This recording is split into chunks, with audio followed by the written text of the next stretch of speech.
Hi, I'm Emma, a 29-year-old software engineer from San Francisco.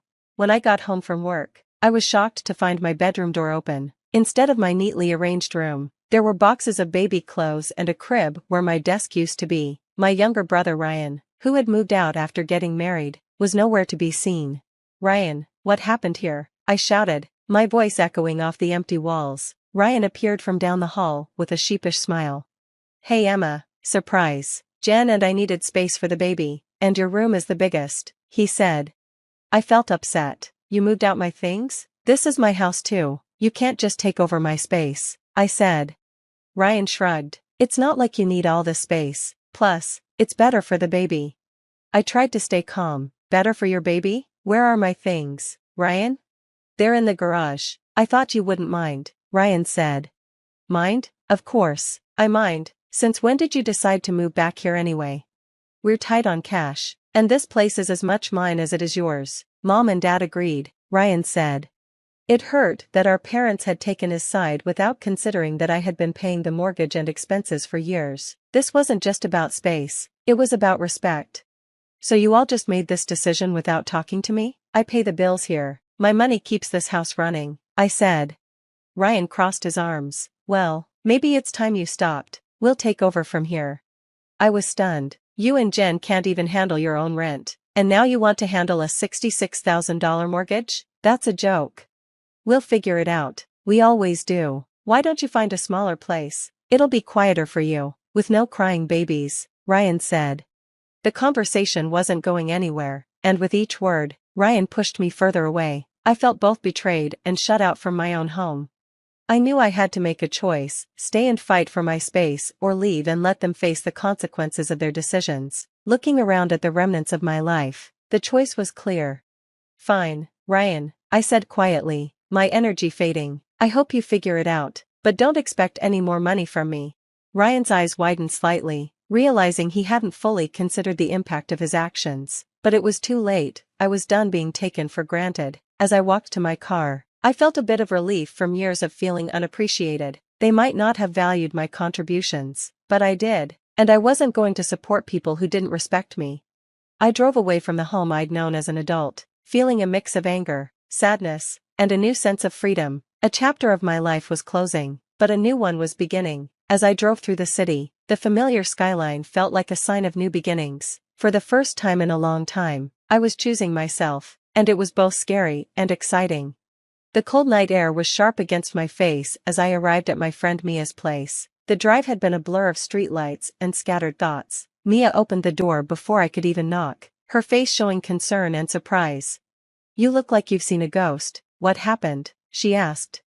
I sighed, my shoulders heavy. "I did it, Mia. I told them I'm moving out and I'm not paying another cent for that house." Mia led me to the sofa and handed me a warm cup of tea. "Wow, that's huge. Are you sure about this?" "Yes," I replied, my voice steady even if my feelings were mixed. "They need to understand." I wanted them to see what life was like without me, hoping they'd finally appreciate everything I'd done over the years. Talking with Mia helped me sort through my feelings, but it didn't ease the guilt of leaving my parents or the anger toward Ryan for causing all this mess. Despite Mia's reassurances, the night was restless, filled with doubts and what-ifs. The next morning, I started looking for a new place. As I browsed listings, I realized I could afford something smaller but nicer, closer to work. The idea of living downtown, away from the tension of my family home, felt freeing. By the end of the week, I had signed a lease for a modern apartment in a high-rise with a view of the Bay Bridge. It was my own space, decorated to my taste, and it felt like a fresh start where I could redefine what home meant to me. Over the weekend, Mia and a few colleagues helped me move in. My phone buzzed nonstop with calls and messages from my parents, who were frantic about the financial burden now on their shoulders. "Emma, please, we need to talk. We can't handle the mortgage on our own." My dad's voicemail echoed through the empty living room. I felt a pang of sympathy, but years of being taken for granted had strengthened my resolve. They had quickly and easily chosen Ryan's side, and now it was time for them to deal with the consequences of their decisions. I focused on setting up my new life, arranging furniture, and hanging art. Each piece I added felt like a statement of my independence, a declaration that I was no longer the family's fallback. As the sun set over the city, casting a golden glow across my new living room, I felt a sense of peace for the first time in weeks. This was my space, my choices, my life. The break from my family was harsh, but necessary. I had chosen myself over the perpetual role of supporter, and though the future was uncertain, it was mine to shape.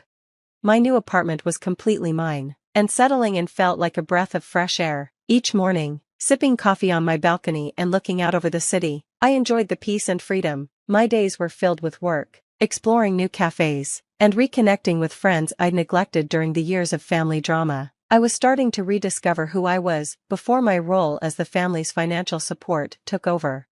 However, as I built my new life, my old one was falling apart. My phone was constantly buzzing with messages and missed calls from my parents, who were struggling without my financial help. One evening, after a nice dinner with friends, I saw multiple missed calls from mom and dad. I hesitated but decided to listen to their voicemails. "Emma, it's Mom. We need to talk. The bank called today. They're talking about foreclosure if we can't make the next payment. We didn't realize how much we relied on your help. Please call us back." I sighed, feeling a deep sadness. It wasn't joy I felt, but sorrow for what could have been if they had valued me more. Going back wasn't an option. The next day, while at work, I got a text from Ryan that surprised me. "We really messed up. Emma, I didn't think you'd actually leave. We're losing the house because of me. I'm sorry." Ryan's message made me feel both vindicated and sad. It was the first time he acknowledged he'd taken me for granted, but his apology felt too little, too late. I replied simply, "I hope you find a way to fix this, Ryan. I'm not your safety net anymore."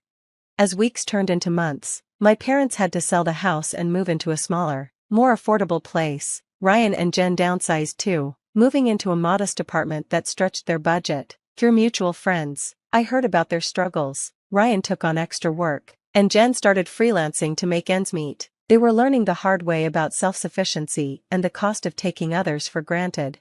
Even though they were struggling, I found it hard to feel happy about their situation. There was no joy in their hardship, only a quiet recognition that this was a necessary chapter for all of us. They needed to experience life without a safety net, and I needed to follow my own path without carrying their expectations. My decision to step back had sparked change, not only for me, but for my entire family. We were all adjusting to new realities, and while the distance between us grew, so did my confidence in my choice. I had prioritized my well-being, and each day, the guilt faded, replaced by a stronger sense of self.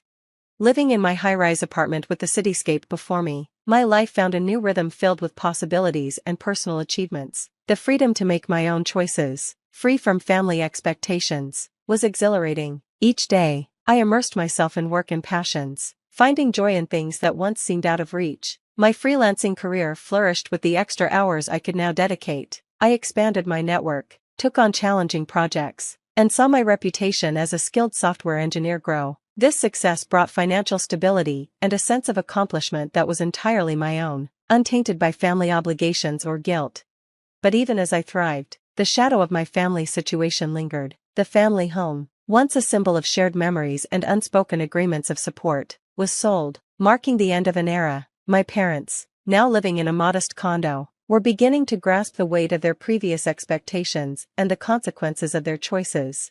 One quiet evening, as I looked out over the city lights, I received an email from my mom, something I had both dreaded and anticipated. She wrote about the house sale, the pain of downsizing, and the lessons they had learned. Most importantly, she offered a heartfelt apology for taking my contributions for granted and acknowledged the unfair pressure they had put on me. Reading her words, I felt a mix of relief and sadness. It wasn't the joy of vindication, but a somber acceptance of how much had changed. I replied with careful and honest words, expressing hope for their new beginning and a desire for a future where we could reconnect, not as dependents and benefactors, but as family. As weeks passed, our communication, once tense, began to soften. We shared updates and small talk, rebuilding bridges that had seemed irreparably burned. Ryan also reached out with more thoughtful and mature messages. He shared news about his growing family and new job, showing he was trying to make amends through actions rather than words. Meanwhile, I continued to build my new life. I explored new hobbies, made new friends, and traveled. Each experience added layers to my identity that were uniquely mine. I learned to balance the joy of independence with the often difficult dynamics of family relationships, the poetic justice of their situation, the consequences they faced, And the growth we all experienced didn't come with a neat, storybook ending. Instead, it was an ongoing journey of learning, understanding, and, most importantly, forgiving, at a pace that respected all our paths. In this new chapter of my life, I found not only success and independence, but also a deeper understanding of forgiveness and family love. It was a beginning that promised not just happiness, but lasting peace, shaped by the challenges of the past. And that's where our story ends. Emma learned to stand up for herself and redefine her relationships on her own terms. Now, I'd love to hear from you. Do you think Emma made the right choice by stopping her financial support, or should she have handled it differently to keep family ties intact? Dive into the comments and share your thoughts on finding the balance between personal independence and family obligations. If you enjoyed the story, please like this video and subscribe to the channel for more content like this. Your support helps us continue sharing these stories.